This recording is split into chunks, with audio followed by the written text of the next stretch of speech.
Greetings and welcome to our daily walk through the scriptures for May the 18th.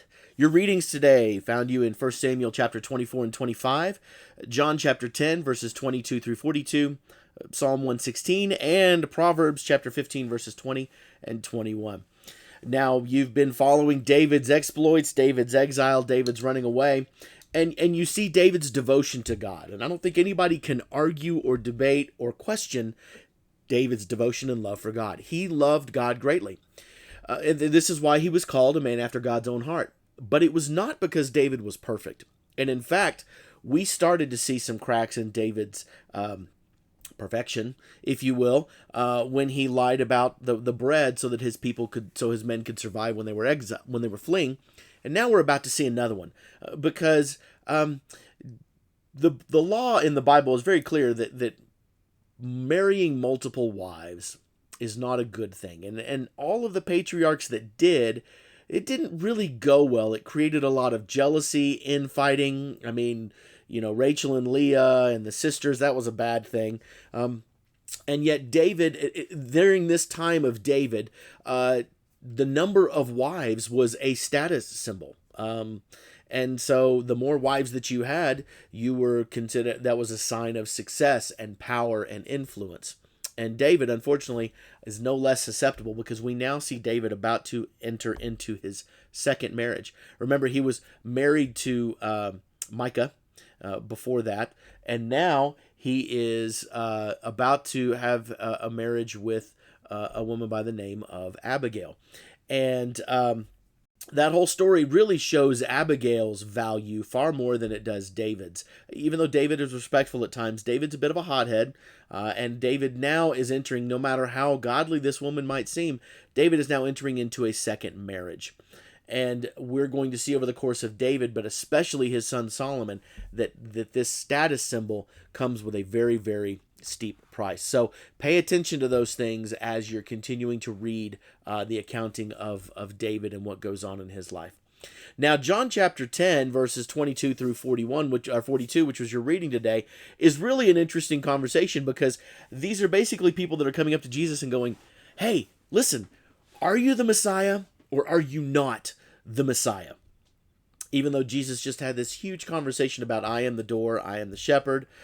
Even the conversation before that, when Jesus said, Jesus showed and demonstrated his miracles and his miraculous healings and bringing them. And Jesus even calls himself the Son of Man and these kind of things. And yet here they are in verse 20, 22 and 23 and 24 going, how long will you keep us in suspense? If you're the Messiah, tell us plainly. And Jesus goes, I did, and you didn't believe me. And in fact, I've even showed you with the abilities and the miracles that I performed, and you didn't believe me. I've pointed you to the Father. You didn't believe me. And so they're like, well, we don't understand, we don't get it. And Jesus says that, listen, you're just trying to trap me. You're just trying to catch me because you aren't really interested in whether I am who I say I am.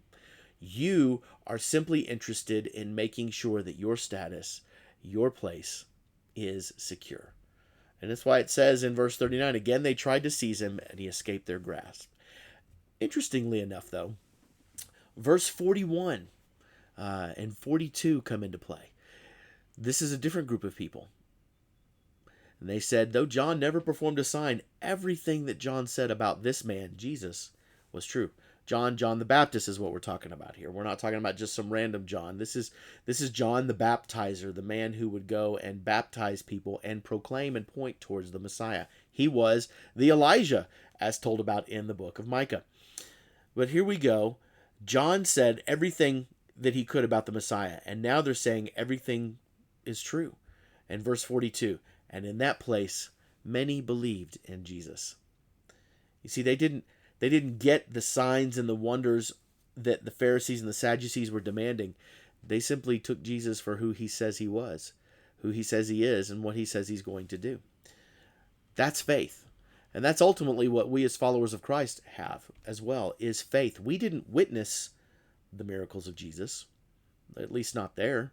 We weren't there when Jesus taught, and yet we believe.